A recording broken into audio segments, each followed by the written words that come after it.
naman akong inasam, kundi ang makatagpo ng lalaking magmamahal sa akin ng totoo. Ang problema nga, inaanakan lang kayo ng mga natatagpuan ninyo. Pagkatapos, basta na lang kayo tatalikuran. Kaya sana itigil nyo na yung obsesyon ninyo sa kahahanap ng lalaking akala ninyo hahangaw sa inyo sa kahirapan. Pero hindi pala.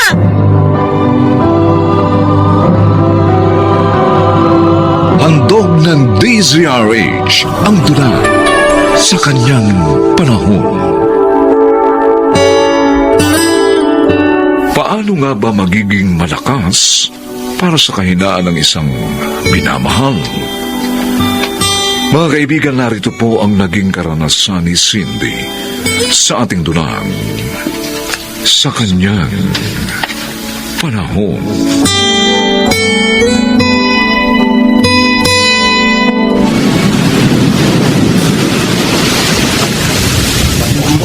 Cindy! Eto ako! Oy! Harold! Oh! Eto na yung isang banyerang bangos mo. Pwede yan. Nabunuhan ko na eh. Kaya sa akin ka na magbabayad. Ay, naku, salamat talaga, Harold. Buti na lang ipinagreserba mo ako na isang banyera. Kung hindi, wala na talaga akong aabutang bangus na mabibili dito sa Fishport. Tanghali na eh. Kailangan talaga maaga ka sa pamimili rito. Oo nga. Yung iba nga dito na natutulog eh sa pag-aabang ng kanilang mga paninda. Kasi naman hindi rin ako makaalis ng maaga sa bahay. Alam mo na, ang dami kong obligasyon. Kaya, salamat talaga palagi sa pagmamalasakit mo, ha? Okay lang yon. Lagi naman ako nandito sa Fishport eh. Kaya lagi kitang may pagre-reserba ng mga paninda. Nasa na yung inarkila mong tricycle? Para maisakay ko na itong mga bangus mo. Ay, dun, sa may gilid ng Fishport pumarada. Tara!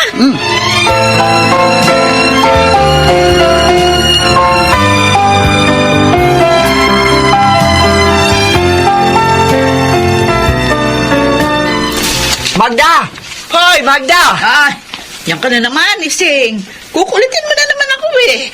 Positive ka nga ba o negative? Di pa nga ako nagtitest. Wala pa akong pambili ng test kit.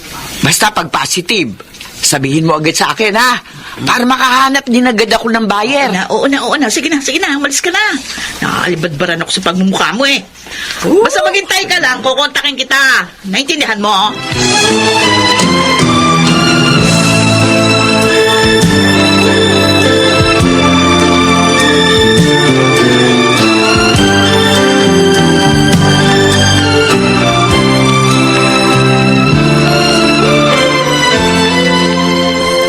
Oh, gabi na. Bakit nakamukmuk ka pa dito sa hagdan, Obet? At saka, bakit may pasa ka sa mukha? Nakipag-away ka ba? Kinantsawan kasi ako sa labas eh. Na magiging kuya na naman daw ako. Dahil buntis na naman sa inay. Ano ba naman yan sa inay, ate? Ang tatanda na natin, wala pa rin tigil sa pagpapabuntis kung kani-kanino. Nakikipag-away tuloy ako dahil sa kanya eh. Totoo ba yung sinasabi mo? Oo. Dinatan ko nga kaninang suka ng suka sa may lababo eh. Nasaan ngayon si inay? Ano sa kawarto niya? Nakahiga sa papag niya. Nanlalata na kasusuka.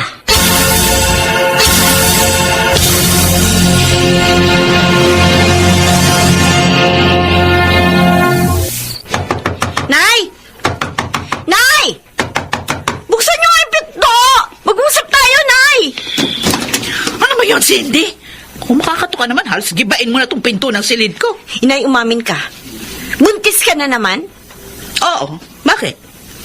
May problema? Nay naman! Hindi ka na ba talaga titigil sa pagpapabuntis kung kani-kanino? Yung dalawang ipinanganak mo nitong nakaraang magkasunod na taon, ni hindi namin alam ni Obet kung saan mo dinala. Tapos eto, buntis ka na naman? Pinagbili ko nga sa incheck, di ba? Huwag ka mag-alala. May bayar na si Ising sa pinagbubuntis ko. Kaya hindi madadagdagan yung mga pakainin mo. Yun nga ang masama, Nay eh. Ginawa niyo ng negosyo yung pagbubuntis ninyo. Bakit pa parang hindi niyo alam na malaking kasalanan yung kinasanayan yung yan? Eh bakit mo ba kasi ko pinakikialaman? Ay mag-asawa ka na rin. Para yung sariling buhay mo na lang pakialaman mo.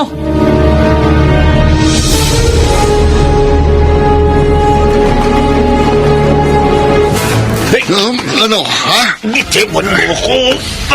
Hindi. Ano yung pagkakasakal mo sa akin dahil kung hindi tatadyakan kita. Bibitiwan ko lang kayo. Kapag nangako kayo sa akin, hindi nyo napapatulan ng kahinaan ni Inay. Yung nanay mong nangakit sa akin, siya nagbigay ng motibo. Anong Huling gagawin ko? babala na ito, Mang Bianong. Kapag nalaman kong pinakailaman nyo pa rin si Inay, babasagin ko ng pagmumukha nyo. Ikadena mo kasi nanay mo. O kaya pagsuotin mo ng chastity belt. Ano? Para hindi na mabuntis na kung sino-sino. Masyadong masamang bunganga mo! Ha?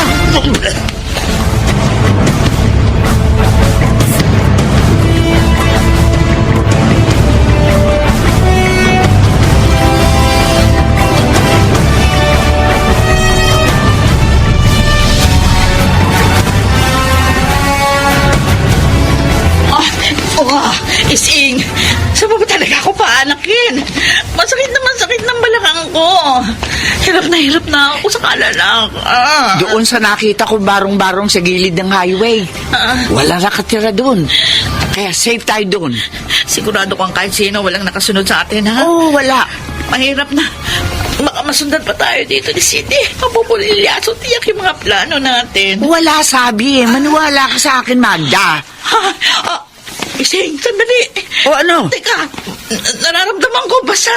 Pumutok na yata. Ano bigang ko? Ay, teka, pinili mo! Kailangan makarating muna tayo sa barong-barong. Ano ka ba? Ang anak na yata ako, hindi ko na kaya. Lalabas na yung bata. Ayan na, lalabas na sa luhi. Ay, Diyos ko ha! Paano ko masasaluhin ng anak mo, Magda?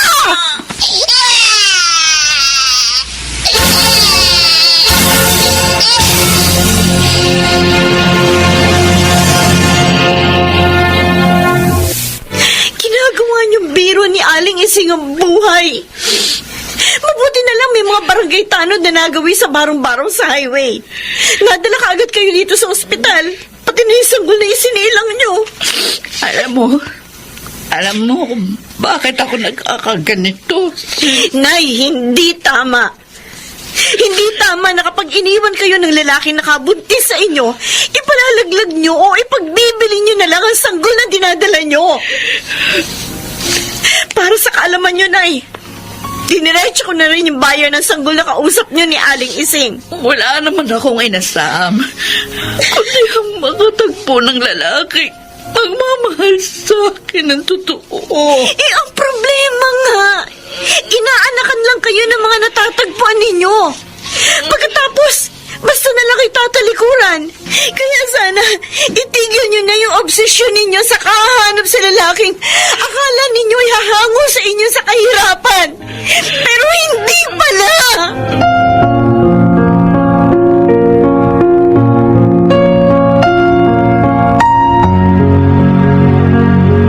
Cindy?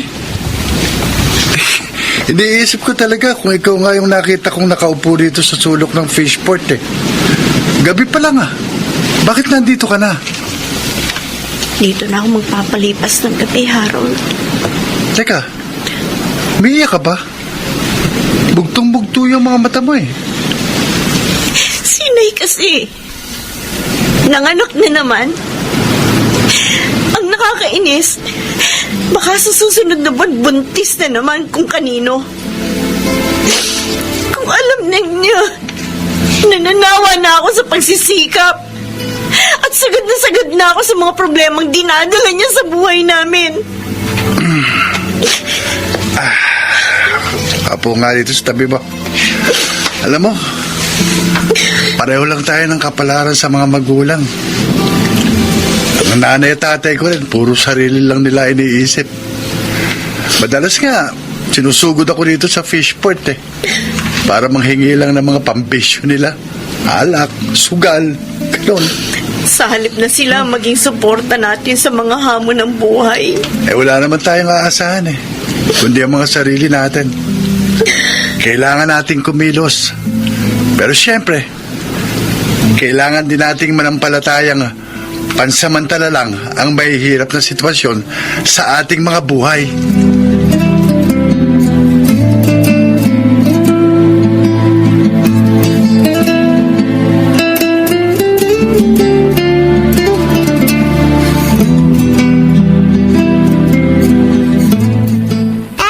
O, Bep, Inay, bakit basta nalang iniwan ng bata sa duyan? Hindi ko alam kung saan nagpunta ate. Nakukonsensya nga lang ako eh. Kaya hindi ko rin maiwan ang bata sa duyan. Binatean ko na rin. Kahit na inis ako kay inay. Eh, ang problema nga, dahil alam niyang nandyan ka, tiyak na kung saan na naman siya nagpunta. Pagkatapos, ilang buwan pa matutuklasan natin, buntis na naman siya. Kapag nangyari yun, talagang lalayas na ako sa bahay na ito, ate. Hindi ko na kayang tiisin ang sobrang kahiya na dinadal sa atin ni inay. Cindy!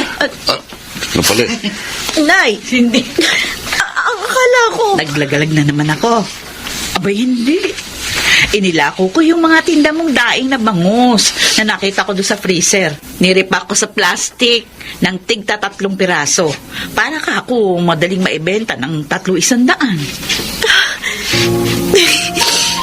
Sana nga, tuloy-tuloy na po ang ganitong magandang senaryo sa bahay na ito, Nay.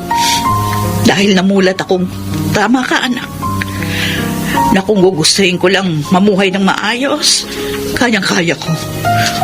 Kaya ko naman talagang gawin yun. Tsaka, bakit pa ako maghahanap ng pagmamahal sa labas ng tahanan ito?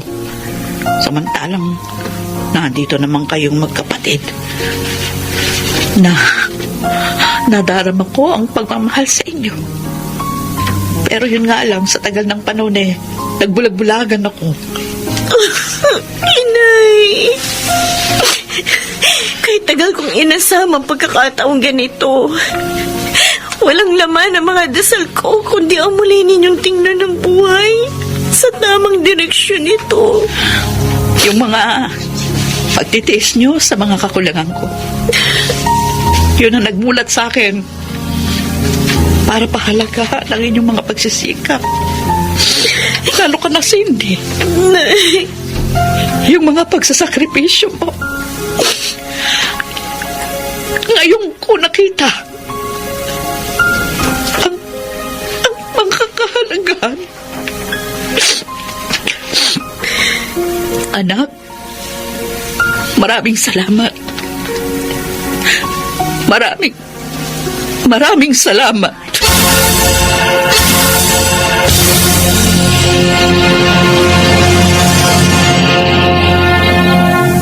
Ang mga hamon at pagsubok sa buhay ng tao'y likas na at kaakibat ng araw-araw na pakikipagsapalaran sa mundo.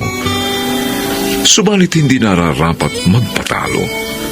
Kailangan nating bumangon, harapin ang mga ito upang mapagtagumpayan sa kanyang panahon.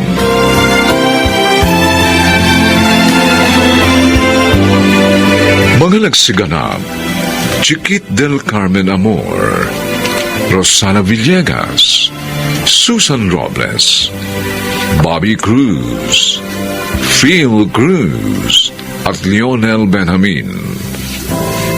Special Sound Effects Jerry Mutiap. Technical Supervision Eric Lucero at Bong Muyar. Musical Scoring Buboy Sanoga. Ang kasaysayang ito ay mula sa panulat ni Sel Barlam. At sa pinagsamang direksyon ng inyong lingkod June Martin Legaspi at Bobby Cruz. Sa kanyang panahon.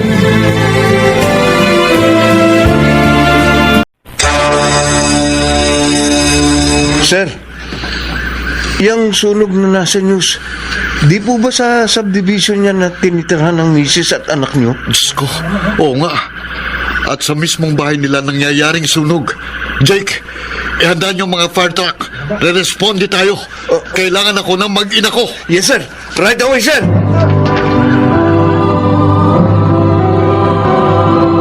Handog ng DZRH ang tula sa kanyang panahon. Ang pag-ibig ay may magandang loob. Ang taong tapat na umiibig, handang ibuwis ang kanyang buhay para sa kanyang mga minamahal. Mga kaibigan, narito po ang naging karanasan ni Mauro sa ating dunang sa kanyang panahon.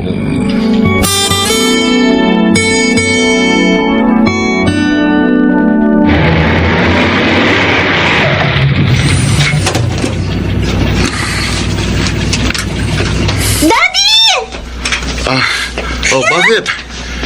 Meron ka pa bang inaasahan na magdadala ng bisikletang nirequest mo, ha? You did it, Daddy! Tinupad mo nga yung pangako mo. Basta para sa pinakamaganda kong anak, wala akong ipinangangako na hindi ko ibibigay. Ay, thank you, Daddy. I love you, I love you, I love you. Alam mo naman po yan, di ba? Oo, at lagi mong tatandaan, mahal na mahal ka rin ng daddy. Kahit kailan, hindi magbabago yon. Yes, Daddy, I know. Oh, paano? Gusto mong itest itong bago mong bike? Sure! Sabik na nga po ako umikot sa subdivision gamit tong bago kong bike. Hey. Watch your speed. Mag-ingat ka sa mga pagliko mo, ha? Yes, Daddy, I will. Thanks! Magko-file na ako ng petition para sa annulment natin, Mauro. Nagpunta lang ako rito para ihatid ang bisikletang ipinangako ko kay Nikki. Paalis na rin ako eh. Kailan mo kaya matatanggap na gusto ko nang makipaghiwalay sa'yo? Nagmamadali ako, Cielo. Baka biglang may tumawag ng responde sa station. Kailangan nandun ako. You know what? Kahit ano pang iwas mo para pag-usapan yung tungkol sa annulment, tutuloy ko pa rin yun. Meron na ako nakausap na abogado. Kaya sa ayaw at sa gusto mo, maghaharap tayo sa korte.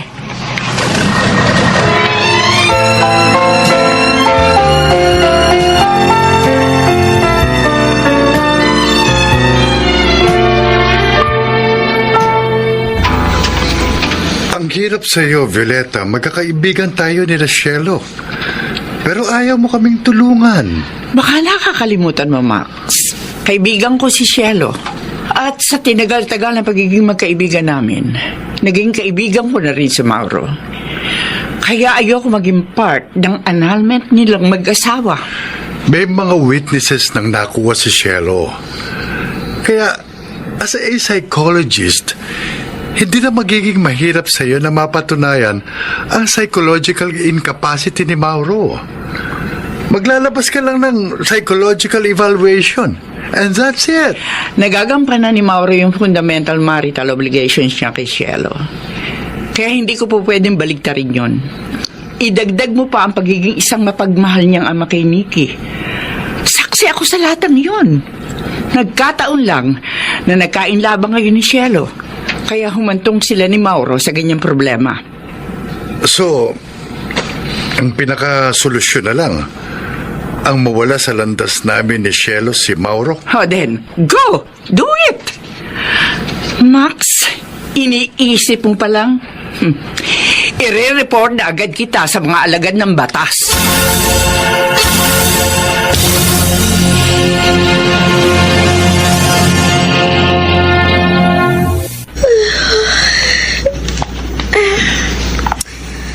Tagal namang mag-call ni Daddy. Gusto na ako. Pag nakatulog ako, bahala siya. Hindi ko masasagot ang tawag niya. Ang dami ko pa namang ikukwento sana sa kanya. Ay, naku, malulubat na palang cellphone ko. Teka, i-charge ko nga muna. Baka nga biglang mag-call si Daddy.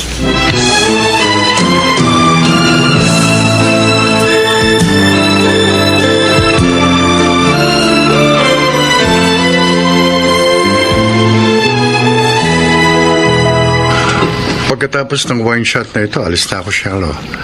Kasi may meeting pa ako bukas ng umaga sa isang bagong project ng architectural firm. Malaking residential project yun, kaya malaking pera na ipapasok nun sa kumpanya. Okay.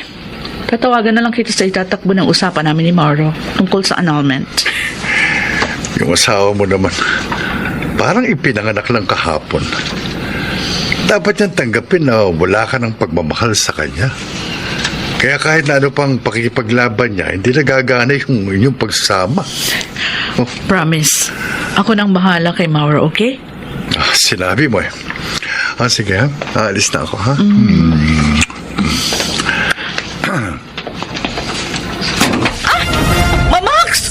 Wait! Huwag ka muna umalis. Meron ako narinig na pagputok ng kuryente sa itaas. Oh, may naamoy nga akong kuryente na susunog ah. Si Nikki nasa kwarto niya. Ha? Naku, ang kapal na ng usok na bumabalot sa paligid, Cielo. Ang mabuti pa lumabas tayo rito.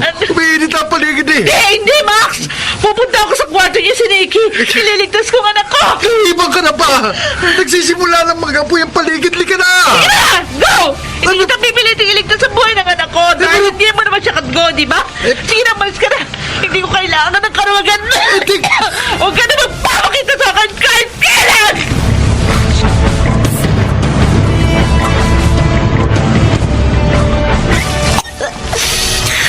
Ano nangyayari? Bakit ang init ng paligid ng kwarto ko? Oh my God!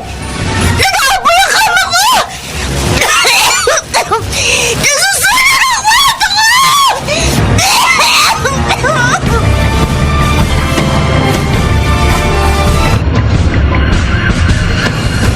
Sir, yung sunog na nasa news, di po ba sa subdivision na tinitirahan ng misis niyo at anak niyo? Diyos ko. Oo nga. At sa mismong bahay nila nangyayaring sunog, Jake. Ihanda niyo mga fire truck. Re-responde tayo. Kailangan ako ng mag-ina ko. Yes, sir. Right away, sir.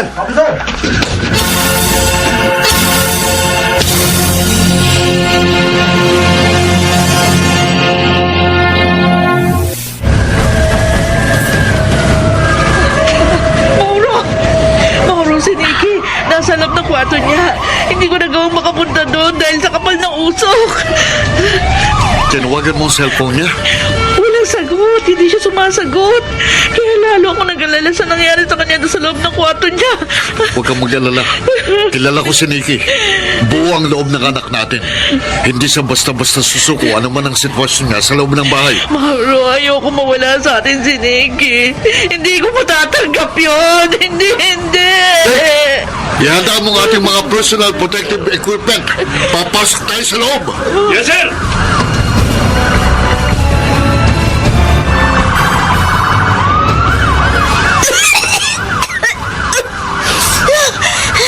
Ang sabi ng daddy, sa oras ng sunog, gumapang lang daw ako ng mababa sa ilalim ng usok. Yun ang gagawin ko hanggang makarating ako sa fire escape nitong bahay. Kailangan makalabas ako dito sa loob ng kwarto. Kailangan!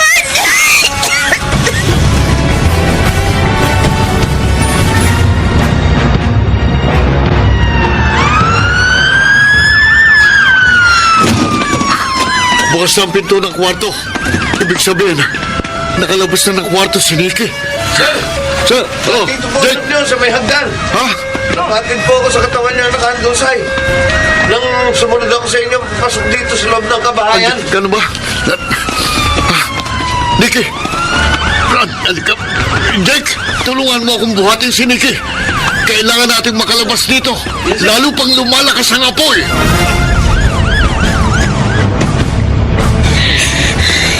I prayed a lot habang nasusunog ang kwarto ko, Mami.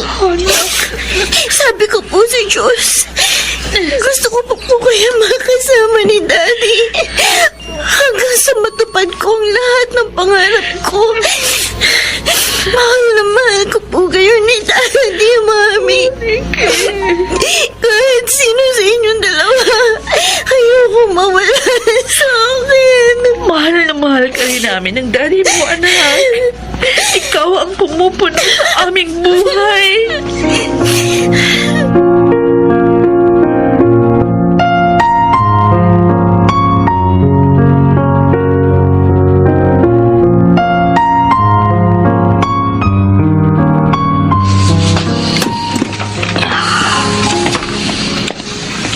Mauro,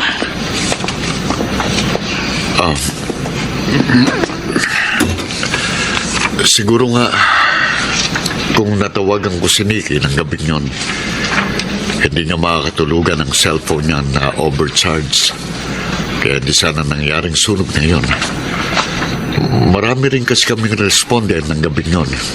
Kabi-kabila ang mga sunog. Mabait ang Diyos. Hindi niya pinahintulutang mawala sa atin ang ating anak. Yung si Max, kahapon ko pa hindi nakikitang nakabuntot sa'yo.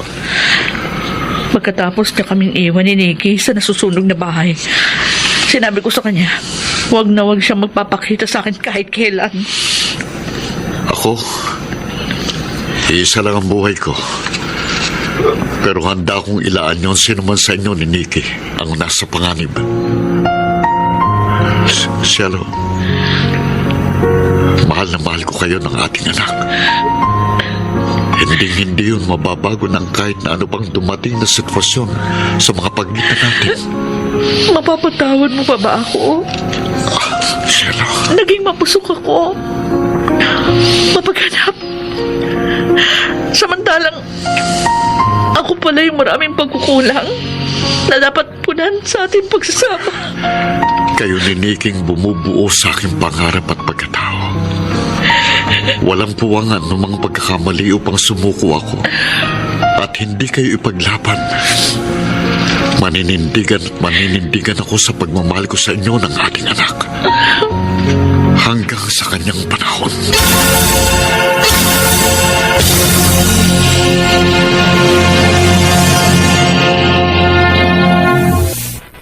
Ang kaligayahan ay nagmumula sa di makasariling mga interes at desisyon. Sa paggawa ng mga sakripisyo para sa kaligayahan ng mga minamahal. Para sa kaligayahan ng bawat isa sa kanyang panahon.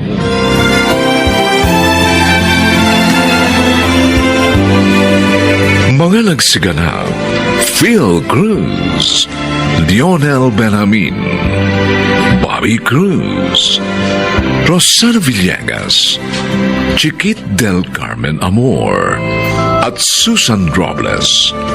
Special Sound Effects, Jerry Mutia. Technical Supervision, Eric Lucero at Bong Muyar. Musical Scoring, Buboy Salonga.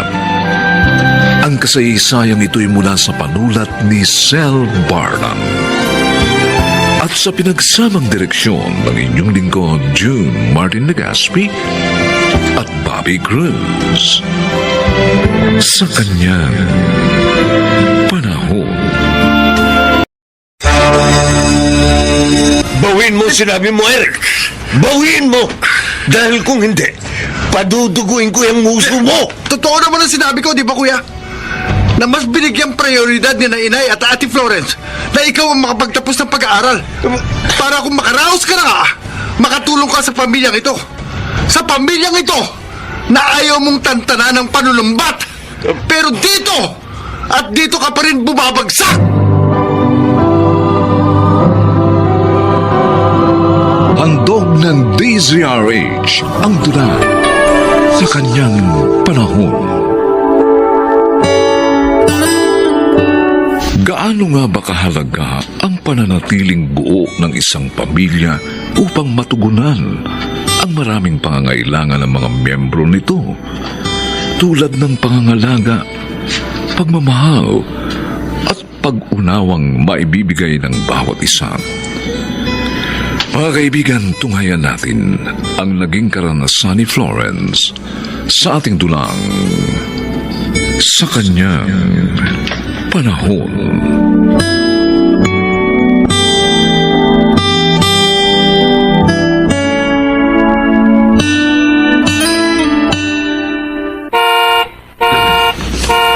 Lola?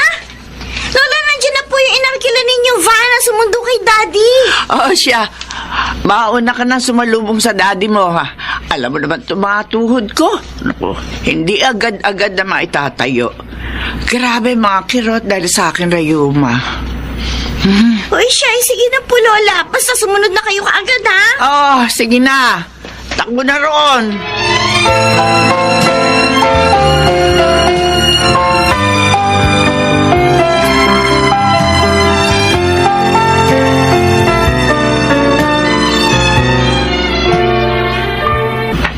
Hindi ko akalain na ito pa rin palang inaanay na kwartong to ang daratnan ko rito. Oh, natural sa pagdaraanan ng mga taon, rumurupok ang mga kahoy, inaanay. Ay, naka. Hindi man lang nila ipasimento mula sa perang ipinadadala ko. Noona nga kasi namin yung mga pangangailangan mula sa pagkain hanggang sa mga gamot ni inay. Magastos din ang online class ni Elise. Kala mo ba? Masyado nyo kasing inasahan ang perang nanggagaling sa akin.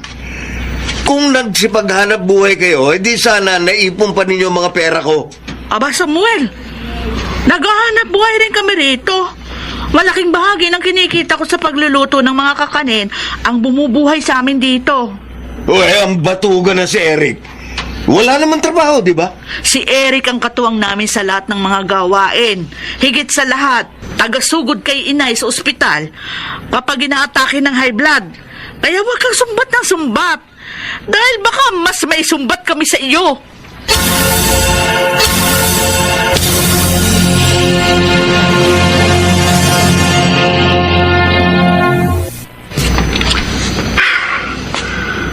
Manghang pa rin magsalita si Kuya Samuel. Parang siya lang ang may karapatang manumpat Oh, Eric, huwag mo nang pinapansin ang mga sinasabi ng kuya mo. Jack, magulo lang ang isip nun. Dahil sa naging biglaan niyang pag-uwi dahil nga sa pandemya. Yung naiwang jeep ni Itay, na pinamamasada ko, na ibinenta niya para makapag-abroad siya. Meron ba siyang narinig sa akin? Maaaring hirap din siyang isipin na magiging buhay niya rito. Ngayong wala na nga siyang trabaho. Lalo pa magkukulehiyo na si Elise. Masyado siyang palakwenta at palasumpat. Sino sa palagay niyang sumasagot sa mga pangangailangan ng anak niya rito? Kaya nga siya iniwan ng asawa niya dahil masama ang ugali niya.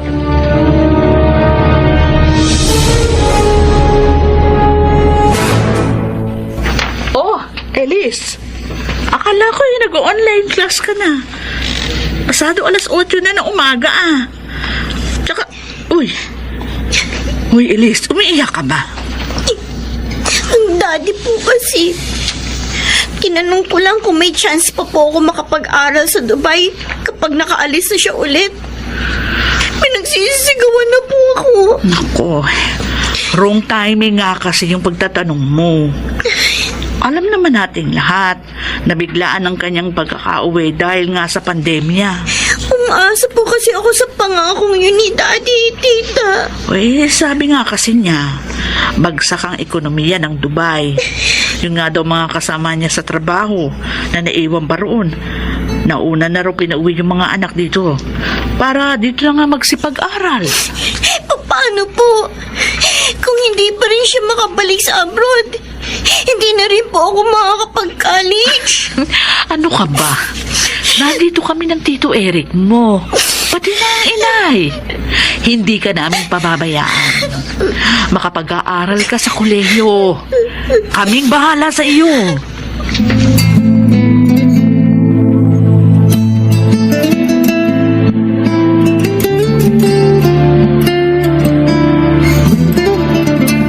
Bawiin mo sinabi mo, Eric. Bawiin mo dahil kung hindi, paduduguin ko yung uso mo. Totoo naman sinasabi ko, di ba kuya? Mas binigyang prioridad ni na Inay at Ate Florence na ikaw ang makapagtapos ng pag-aaral.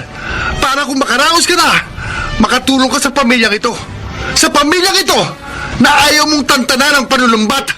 Pero dito at dito ka pa rin bumabagsak. Walang nga ka. Dahil sa mga sinabi mo, parang hindi mo na ako iginalang.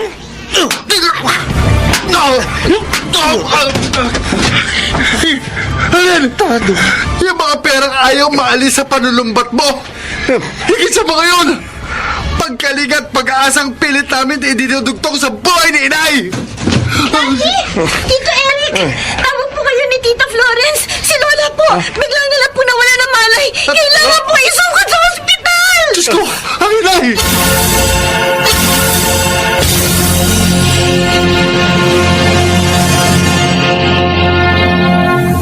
Hypertensive ng inyong ina. At para makatiyak tayo kung saan nanggagaling ang kanyang hingal, kailangan niyang maisalang sa ECG test at chest x-ray. Yung mga laboratory test na kailangan niya, paano po kaya maisasagawa yun? Mahihirapan na po kasing tumayo at maglakad si inay. May heart section ng ospital. Doon isinasagawa ang ECG test. Katabi naman noon ang radiology. Etong cellphone number ko. Tawagan niyo kaagad ako sa oras na hawak niyo ng mga resulta. Opo, Dok. Maraming salamat po. Okay. Ito na nga ba ang sinasabi ko eh. Pagdating ng oras, pare-pareho tayong nga sa ganitong sitwasyon. O saan ngayon tayo kukuha ng perang gagastusin kay inay? Kung nagbabarat man lang sana ng buto yung isa riyan eh. Ako na naman ba pinatatamaan mo, kuya? O bakit? Meron pa bang iba? Ganyan ka naman palagi eh. Sa halip na pasalamatan mo ako dahil akong gumaganap sa papel na hindi mo kayang gampanan. Hanggang dito ba naman sa ospital? Hindi pa rin kayo titigil ng pagsusumbatan? Isa magbatuhan kayo na magbatuhan ng paninisi sa isa't isa. Isipin nyo kung paano tayo makatatawid sa krisis na ito dahil ang kagalingan ng inay ang nakasalalay dito.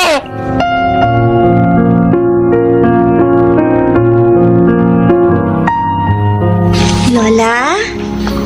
Lola? Pinagtimpla ko po ulit kayo ng warm lemon water. O, eto po. Inumin nyo na. Naku naman, Apo. Talaga bang kailangan kong uminom tuwing umaga ng tinitimpla mong yan? Opo. Kaasim naman kasi. Nangingilo na yung mga ngipin ko sa tuwing iniinom ko eh. Lola, marami pong health benefits ang lemon water. Lalo na sa katulad ninyong nagpapalakas pa. Alam niyo po, dinagdagan ko pa talaga ang mga dasal ko sa Panginoon na maging maayos lahat ng mga resulta ng mga lab test nyo. At saka syempre, yung maging negative ang result nyo sa swab test. Pero alam mo, Apo, bukod sa mga pambobola mong yan, ang gusto kong malaman, kung nasaan ba yung daddy mo? Nagkasundo na ba sila ng Tita Florence mo at ng Tito Eric mo?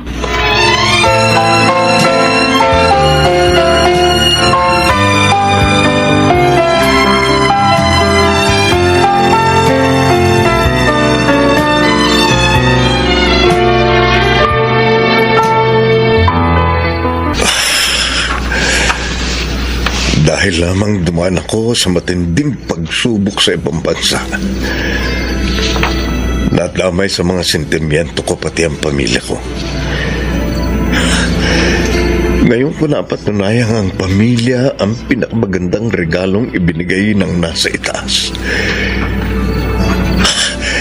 Hihingin ko ang kanilang kapatawaran. Dahil sila ang pinakamahalagang biyaya na meron ako sa aking buhay.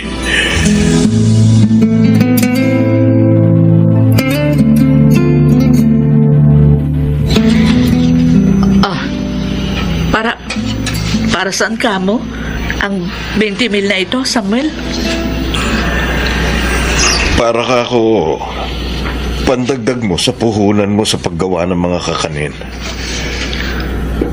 At ate, gusto kong makabawi mula sa kagaspangan ng ugali ko mula nung dumating ako. Nawalan ako ng katuwiran sa mga bagay-bagay. Pati tuloy kayo, nadamay sa gulo ng utak ko. Patawarin mo rin ako, Kuya Samuel. Nadala din ako ng bugso ng emosyon ko. Kaya nasagot kita ng pabalang. Namulat na ako na kung magkakawatak-watak tayo, paano pa natin mapagtutulong-tulungang ipagpundar ng magandang kinabukasan si Elise? Lalo na ang pagpapanatili sa kalusugan ni inay. Ang mga kapatid ko. Ate. Ito ang pinakamaligayang araw na dumating sa buhay ko. Ngayong nagkakasundo na kayo, lalong hindi ako natatakot na harapin ang mga darating pang pagsubok.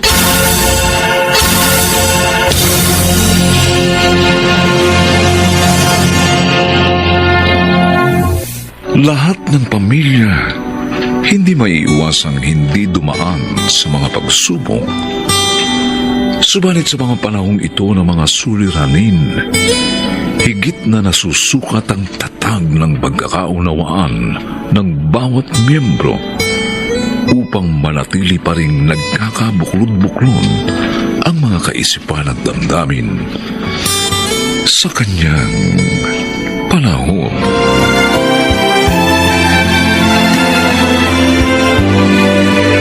Mga nagsiganap: Rosana Villegas, Susan Robles, Chiquit del Carmen Amor, Lionel Benjamin, Bobby Cruz, at Phil Cruz. Special Sound Effects, Jerry Mutia. Technical Supervision, Eric Lucero at Bong Buyar. Musical Scoring, Buboy Salonga. Ang kasaysayang ito ay mula sa panulat ni Sel Barlam. At sa pinagsamang direksyon ng inyong lingkod, June Martin Legaspi at Bobby Cruz. Sa kanyang panahon.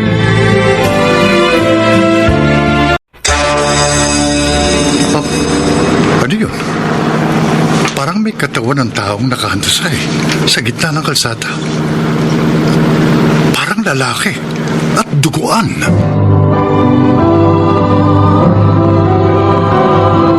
Handog ng DZRH ang tula sa kanyang panahon. Ang paghahangad ng higit pa sa mga bagay-bagay, lalo na ang pagkilala sa pera, ay walang katapusan. Hindi niyon masasapatan kailanman ang ating kasiyahan at kakontentuhan. Dahil lahat gusto nating makamtan. Mga kaibigan, tunghayan natin ang naging karanasan ni Simon sa ating dunang sa kanyang panahon.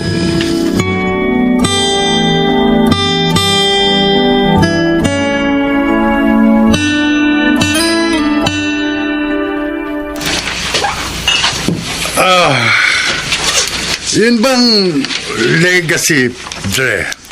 Yung kahit patay na ako, may maiwan akong magandang halimbawa dito sa mundong ibabaw. Kaya ganon, para pa rin akong buhay sa alaala ng mga kapitbahay natin dito sa Angolo. Hindi na ako makakalimutan. Lintik na. Lasing ka na nga, Dre. Puro legacy na naman yung bukang bibig mo. Bakit ito ba pagiging manginginom natin? Di mo maituturing ng legacy. Pag namatay tayo, malulungkot yung mga nagtitinda ng alak dito dahil nabawasan ang mga customer nilang lasinggero. Diba? Maaalala rin nila tayo. Puro kakalokohan eh. Ako, seryoso ako sa sinasabi ko. Basta gusto ko mag-iwan ng legacy dito sa mundo. Tapos ang usapan. Ay, mabuti pa nga magbayang magiliw na tayo. Sa Sabado na lang ulit, kapag wala kang biyahe, pahinga ko naman sa pagpapasada ng tricycle. Sige. Pero tandaan mo lahat na sinabi ko sa'yo. Oh. Hindi ako magmimintis doon, pare.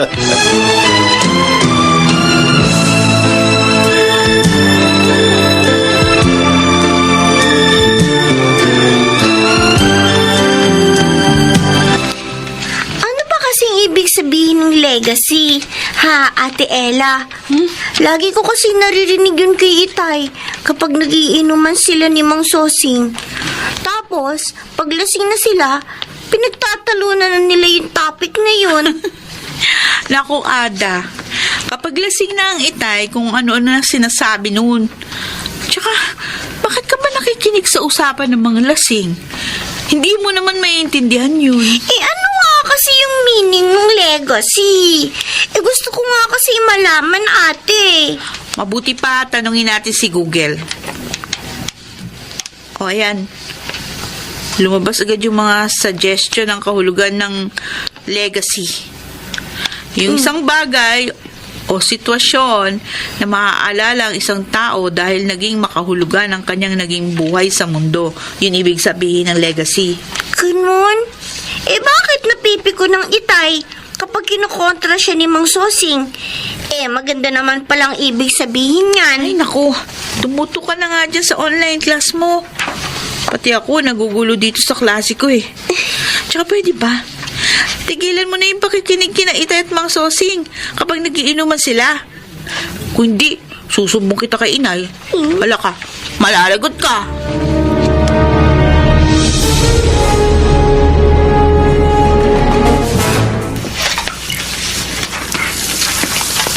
Ay, Miling. Tumayo ka nga muna dyan sa paglalaba. Kunin mo na itong natira sa sahod ko. Para makapagpahinga na ako. Pagod na pagod ako sa biyahe. Ano to, Simon? 3,000? Nagbibiro ka ba? Aba, hindi tayo mabubuhay nang hanggang sa susunod mo pang sahod sa 3,000. Sumahin mo kaya lahat ang mga gastusin natin dito. Magkukwentahan na naman ba tayo? Yung binayaran ko sa karinderya, sa labas ng warehouse namin. Almusal, tanghalian, merienda, hanggang hapunan. Baka nakakalimutan mo naman, pandemic ngayon. Kaya salito lang ang biyahe ko ng mga materyales. Natural, magkano na lang ang sasakurin ko noon? Wala ka rin kasing disiplina sa pagkain eh. Ay, so- 2 beses na kain sa maghapon. Pwede na yon. Di pa merienda ka pa? Pwede namang uminom ka na lamang ng tubig. Wala ka pang babayarang merienda sa karinderya. Mas lalong masama kung biyahe ko ng gutom. Ay, sus. Kung mahilo ko sa biyahe, bumangga yung van na minamaneho ko. Hindi bali sana kung mamatay ako sa aksidente. Na? Paano kung ma-hospital pa ako? At gagastos pa nakatakot-takot sa pagpapagamot ko? No.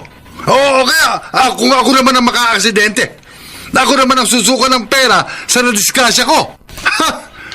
Tingnan ko lang kung may pagpipilian ka dahil lamang sa sobrang paghahanap mo sa pera.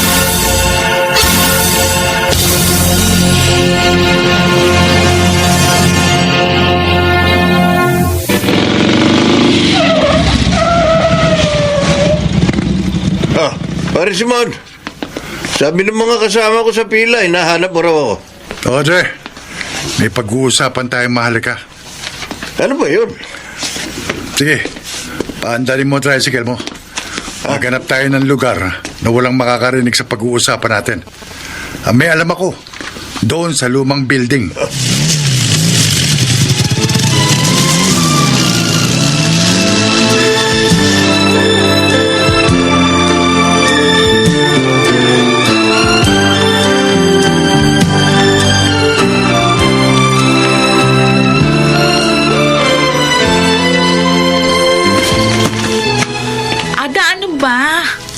Kanina pa ako nahihilo sa pagpabalik-balik mo.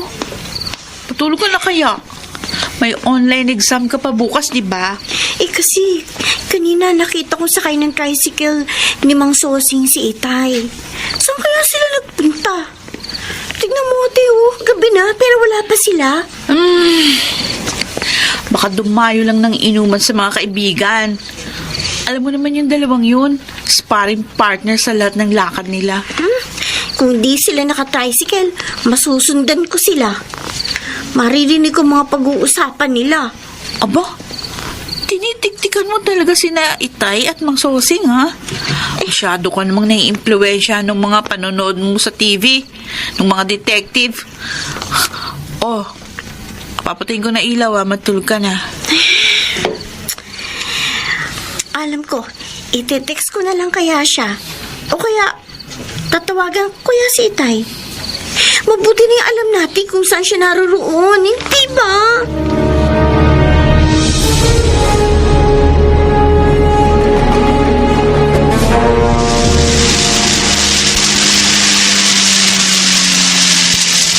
Ano pare? Kabisado mo na gagawin, ha? Obre, Basta alerto ka lang. Yung cellphone mo, lagi mong i-check sa mga text at tawag ko. Itong tricycle mo, kailangan laging full tank.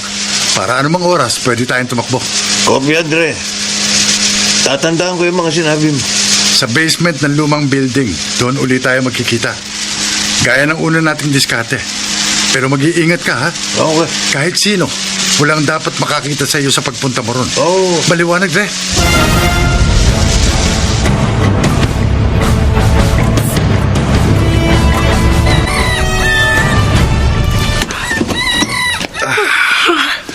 Oh, Simon. Saan ka ba galing? Madaling araw ka lang nakauwi. Panay anong text at tawag sa iyo ng mga anak mo pero hindi ko rin sumasagot. May biyahe pa nga ako mamaya, eh. Gahatid ako ng mga pyesa ng computer sa isa naming customer. Kaya kailangan ko munang umidlip kahit konti. O siya nga pala, kunin mo na itong perang dala ko. Ikaw na bahala dyan, ha? Antok na talaga ako, eh. Oh, teka. Ba, ang daming pera nito, Simon. 30 milyan. Galing yan sa naswertihan kong sideline. Ha? Sige na, matutulog muna ako, ha? Gisingin mo na lang ako bago mag alas 6 ng umaga dahil papasok naman ako sa warehouse. Sandali. Teka. Sabihin mo muna sa akin kung saan galing ang 30 mil na ito. Hindi ko naman pwedeng gastusin ang perang to nang hindi ko nalalaman kung saan ang galing. Basta gastusin mo ang perang yan sa mga pangangailangan dito sa bahay, tapos. Ang hirap sa iyo, eh. Ngayong binigyan ka ng malaking halaga, ang dami mo pa ring tanong. Ang bihira. Saan ba talaga ako susuot sa buhay natin dito? Ha, Miling?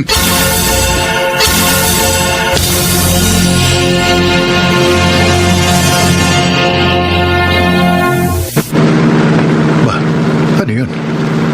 Parang may katawan ng taong nakahandusay sa gitna ng kalsada. Parang lalaki at duguan. Ihinto ko muna ang van sa isang tabi. Titignan ko kung ano nangyari sa tao yon.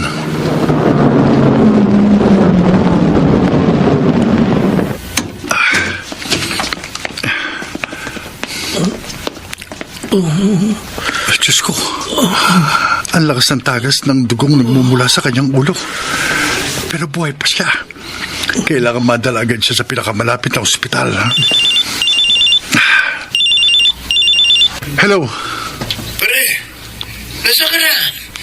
Kanina po kami nabayar dito sa lumang building. Ano na? Sige lang, pre. Susunod ako dyan. Dadaling ko lang sa ospital itong taong nakita kong dugo ang nakahandusay sa highway.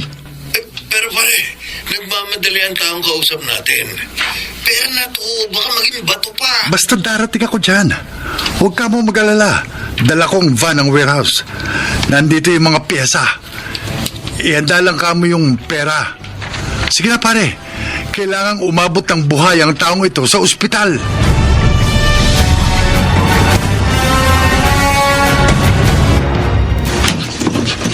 Mga anak, tumawag ang tatay nyo.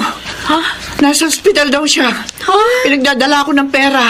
Kailangan puntahan ko siya ron. May nangyari po ba kay Itay? Nay? Sasama po kami ni ate, Nay. Hindi na. Dito na lang kayo sa bahay. Basta ang sabi niya, kailangan ng tulong na pinansyal ng taon dinala niya doon. Hala, sige na. Saray niyo na yung pinto. Alis na ako. Para makarating agad ako sa ospital na sinabi ng tatay niyo.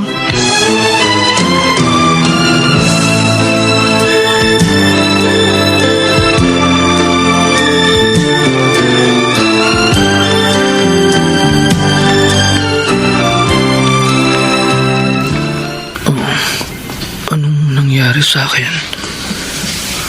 Bakit ako nandito sa ospital? Bakit nakabenda ang ulo ko? Nakita kitang dugo ang nakahandusay sa highway.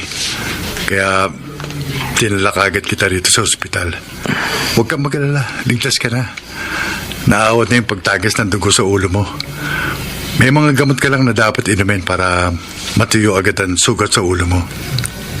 Ang natatandaan ko lang, naglalakad ako sa gilid ng highway nang mahagip ako ng isang kotseng mabilis na tumatakbo. Na-record naman ng CCTV ng highway ang plate number ng naka-aksidente sa iyong sasakyan. Kaya hinahanap na ng mga pulis ang may-ari nito. Ikaw rin ang nagbayad ng mga ginastos dito sa ospital? Kami ng asawa ko. Pero huwag kang mag-alala. Maliit na halaga lang naman ang inaabot ng mga gamot mo eh. Huwag mo na isipin yun. Salamat. Maraming salamat.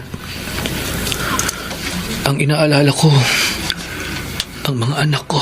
Ha? Tiyak na hanggang ngayon, hinihintay nila ako. Iniwan ko sila sa isang ligtas na bahagi ng highway. Kasi nga, mangangalakal ako para sana sa hapunan namin mag-aama kagabi. May mga anak ka kamong iniwan sa isang bahagi ng highway? Oo. 2 babae. Ha? Isang 5 taong gulang at isang 7 taon.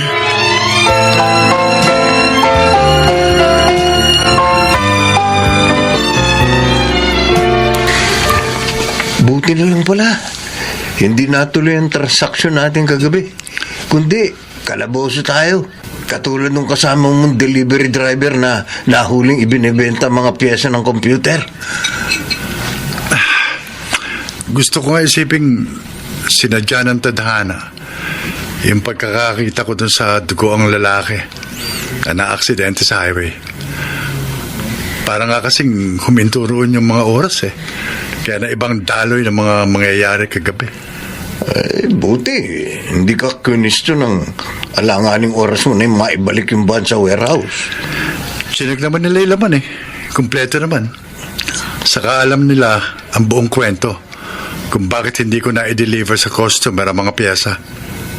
Nakalabas na ng ospital yung taong tinulungan mo? Oo. Inihatid ko siya sa lugar na pinag-iwanan niya sa kanyang 2 anak. Alam mo bang halos madurog ang puso ko nang makita ko yung mga anak niya? Paano kung hindi ko nakita ang pangangailangan niya ng tulong sa highway? Mauubusan siya ng dugo na pwede niyang ikamatay at ikaulila ng mga anak niya. Sa ganung punto, pumasok sa isip ko sina Ella at Ada. Paano kung natuloy ang deal natin at nabulilyaso tayo? Paano nang kinabukasan ng mga anak ko?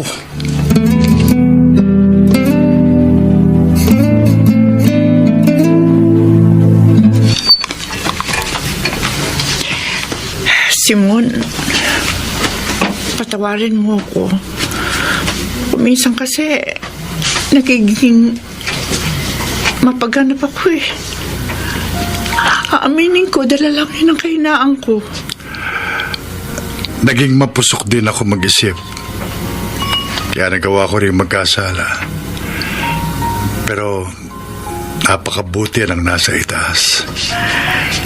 Siya ang nagbigay ng dahilan upang mabago ang mga mali kong binabalak sa ikalawang pagkakataon. Pero yung ginawa mo, yung eksaktong legacy na mananatili sa puso ng taong yun na tinulungan mo. At sa iyo naman, yun ang nagbuo sa sarili mo. Alam mo, Miling, ngayon ako naniniwalang sinusundan tayo ng ating mga legacy at hinuhubog ang ating mga pagkatao.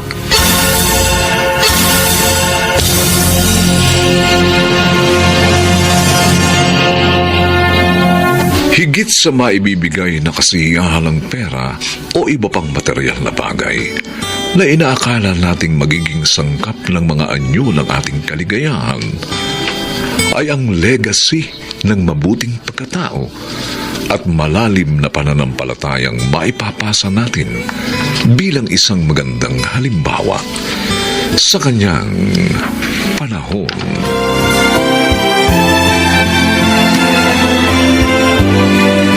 Mga nagsigalap: Phil Cruz, Lionel Benjamin, Alan Ortega, Susan Robles, Rosana Villegas at Chiquit del Carmen Amor.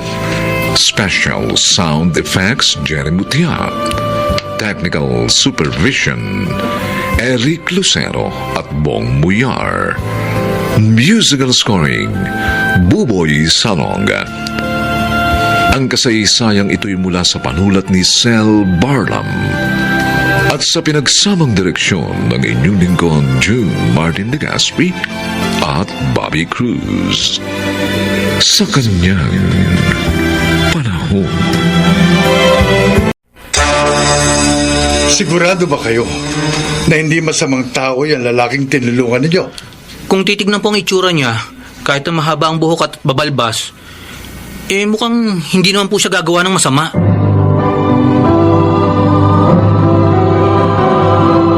Handog ng DZRH ang tula sa kanyang panahon.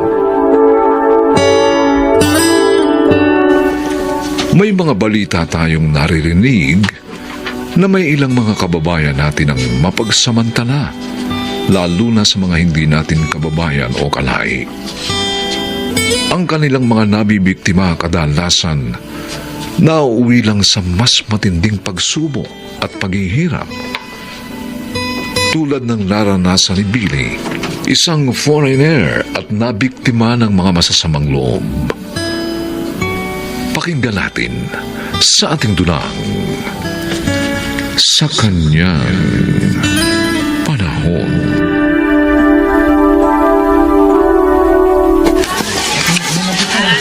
Mga suki! Bili na kayo ng burong dalag! Masarap! Bagong-bago, mura lang! Mga magaganda at pogi dyan! Bili na kayo ng burong dalag namin! Kami lang ang may pinakamasarap na puro dito! Promise! Naku, sana naman. Magka-customer na tayo, anak. Ma, wag po kayong mainip. Kabubukas pa lang natin. Maya-maya lang. Dadag sana ang mga yan sa atin. Mongs, iyusin mo nga yung plastic na isang palanggana natin ng buro.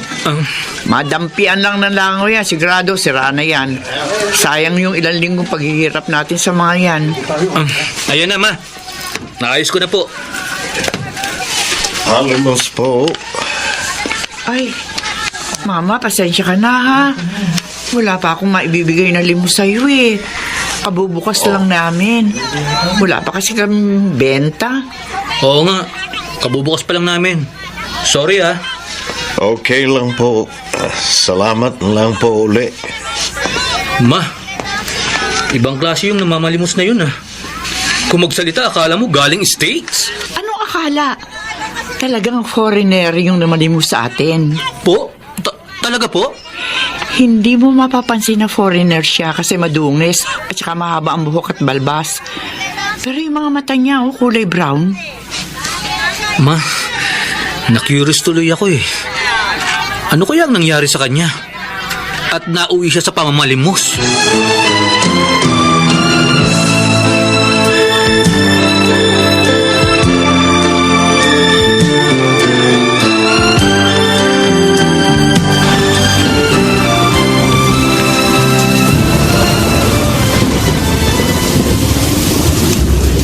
Grabe ang lakas ng ulan.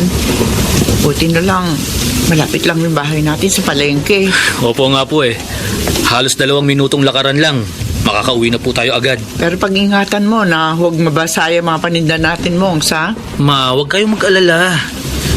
Sinisigurado ko po sa inyong hindi mababasa ang mga buro ng ulan. O, ayan. Malapit na tayo sa bahay natin. Natatanaw ko na yung puno ng mangga sa tabi ng gate natin. Oh, teka ma. Nakikita niyo ba yung lalaking nakaupo sa ilalim ng puno natin? Ay, hala. Baka masamang loob yan, ah. Hindi po yan, ma. Tara na. Basang-basa na po ng ulan ng likod ko eh. Ma, yung lalaking nakaupo sa ilalim ng puno, di ba siya po yung namalimos sa atin kanina? Oo nga, no. Teka, sandali. Kausapin natin. Iho, basang-basa ka na. Actually, I'm cold. Saan ka ba nakatira?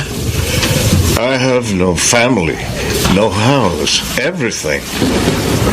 Diyan po ba kayo nakatira sa house na yan? Ay, oo. Oo, iho. Baka po pwede dito muna ako sa ilalim ng mango tree hanggang tumila ulan. Ay, hindi. Doon ka muna sa loob ng bahay. Doon ka magpatila ng ulan. Bibigyan ka rin namin ng damit at saka pagkain. Halika na. Tama. Don't worry. We nice person. Salamat po.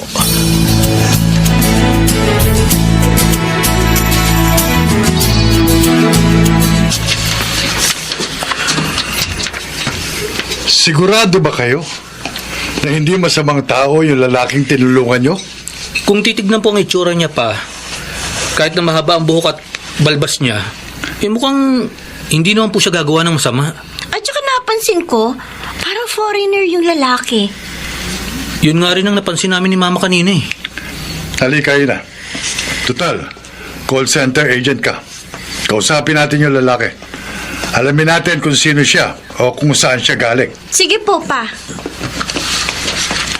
Hi. How are you? Are you okay? Oh yes, I'm doing fine. Salamat po sa inyo at umayos ang pakiramdam ko. Kanina pa kasi ako giniginaw. By the way, ako si Ina. Siya naman ang papa ko, si Rodel. Yung mama ko naman nasa kusina, siya si Menchu. At yung brother ko si Mongs. Ikaw, ano pangalan mo? At saka, saang bansa ka nakatira? Para kasing hindi ka Pinoy. Ako si Billy Thompson. I'm from El Paso, Texas. Ay, Amerikano ka pala. Anyway, anong ginagawa mo dito? At saka, paano ka nauwi sa ganyan? I was supposed to meet someone pero hindi siya nagpakita. Instead, a group of thugs kidnapped me. Stole my belongings including my money, credit cards, and my passport. Binugbog nila ako at iniwan sa lugar na hindi ko alam. I was asking for help but no one dared to help. Oh, I see. Ilang taon ka nang nandito sa Pilipinas? I can't recall. I guess more than a year. Nakakalungkot naman ang nangyari sa'yo. So ngayon, dumito ka muna sa bahay namin. Huwag kang mag-alala. Mabubuti kaming tao. At saka, iisip kami ng paraan para makatulong kami sa'yo.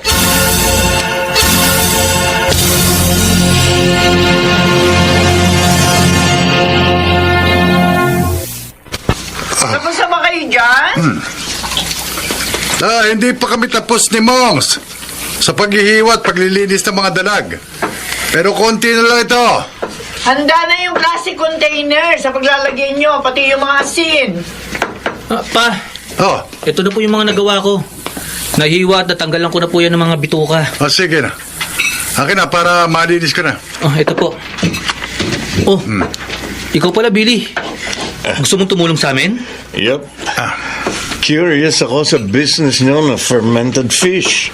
Wow! Fermented fish pala ang English ng binurong dalag. Actually, I already cooked and prepared the rice na gagamitin nyo mamaya.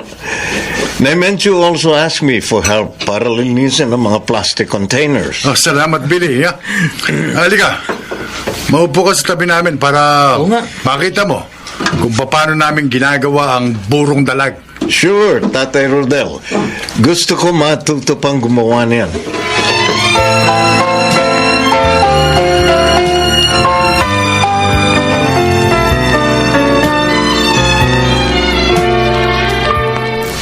O ano, Mongs? Handa na ba yung mga dadalhin natin sa palengke? Opo, Ma. Nailagay ko na po sa jeep ni Papa.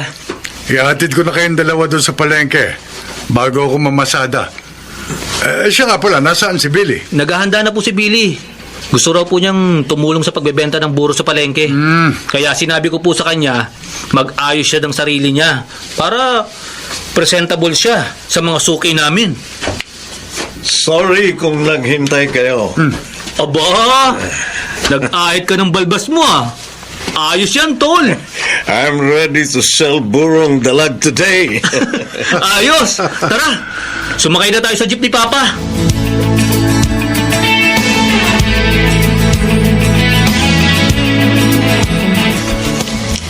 Ilan linggo ka nang tumutulong sa amin sa pagbebenta ng burong dalag sa palengke. Maraming salamat, Billy, ha? Ako po ang dapat magpasalamat sa inyo kasi nagtiwala kayo sa akin at tinulungan ninyo ko. I thought I'd live in the streets forever until I met all of you. Thank you, Naimenchu, Tatay Rodel, Mons, and Ina. Masaya kami na nakatulong sa'yo. Pero mas natutuwa kami kasi mas natuto ka ng magsalita ng wikang Filipino. Siyempre, ako kasi nagtuturo sa kanya ng lingwahe natin eh. Binago niyo ang buhay ko. I'll forever be grateful. Ay, siya nga pala, Ma. Umattend ako ng class reunion namin kahapon sa San Ignacio High School. Nakausap ko yung best friend ko si Bessie. Talaga? Kumusta naman si Bessie? May asawa na ba? Baka pwede pa ulit akong manligaw sa kanya. Sorry ka na lang, Mongs, kasi may asawa na si Bessie. At nagtatrabaho yun sa immigration. Eh, naikwento ko sa kanya yung sitwasyon ni Billy. Sabi sa akin ni Bessie, pwede raw makatulong silang mag-asawa para makabalik na si Billy sa bansa niya.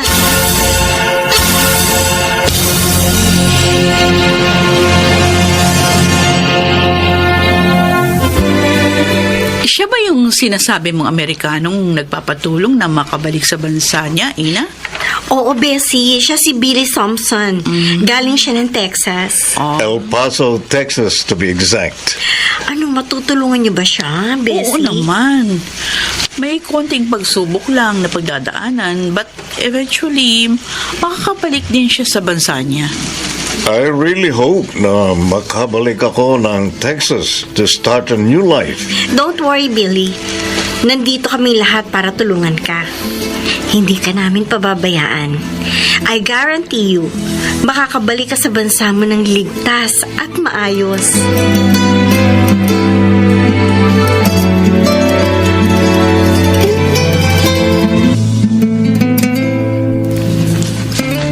Kumusta na kaya sina Ina, Bessie at Billy sa Maynila? Ilang buwan na nilang inaayos yung mga requirements para makabalik na si Billy sa Amerika. Oh, baka sinaina na yan. Ako na magbubukas ng pinto. Pasok. Pasok kayong tatlo. Pasok. Salamat. Ina, Bessie, Billy. Ano ang balita? May good news kami sa inyo. Makakabalik ni si Billy sa Amerika. Oo nga. Inaayos na ng US Embassy yung pagbabalik ni Billy, including yung pag-issue sa kanya ng bagong passport. Ba? Masaya kami para sa iyo, Billy. Hindi ako makapaniwala na finally I'll be back in my own home country. I'm so excited.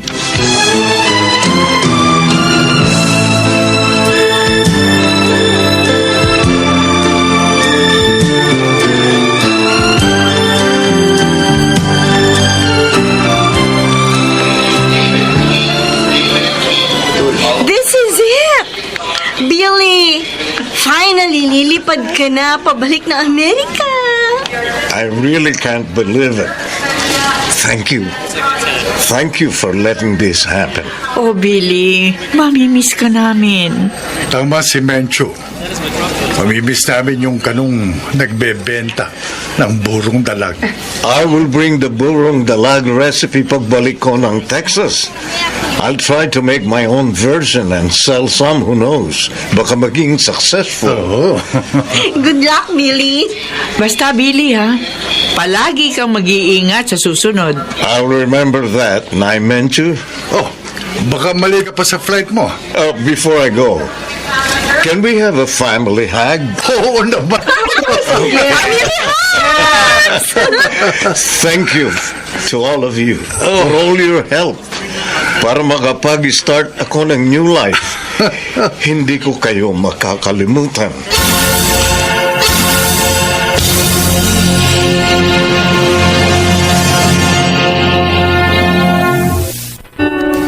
Likas talaga sa mga Pinoy ang pagtulong sa kapwa, kahit na hindi pa niya ito kababayan.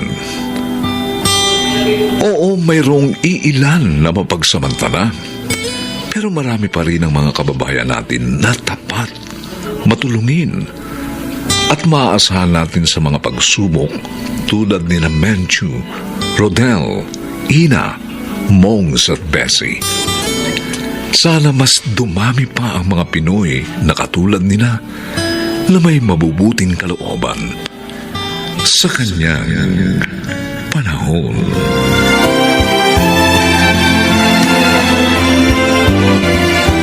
Mga nagsiganap: Lionel Benjamin, Susan Robles, Phil Cruz, Alan Ortega, Chiquit del Carmen Amor, at Rosana Villegas. Special Sound Effects, Jerry Mutia. Technical Supervision, Eric Lucero at Bong Muyar. Musical Scoring, Buboy Salonga. Ang kasaysayang ito'y mula sa panulat ni Krishna Senga. At sa pinagsamang direksyon ng inyong lingkod, June Martin Legaspi at Bobby Cruz. Sa kanyang panahon.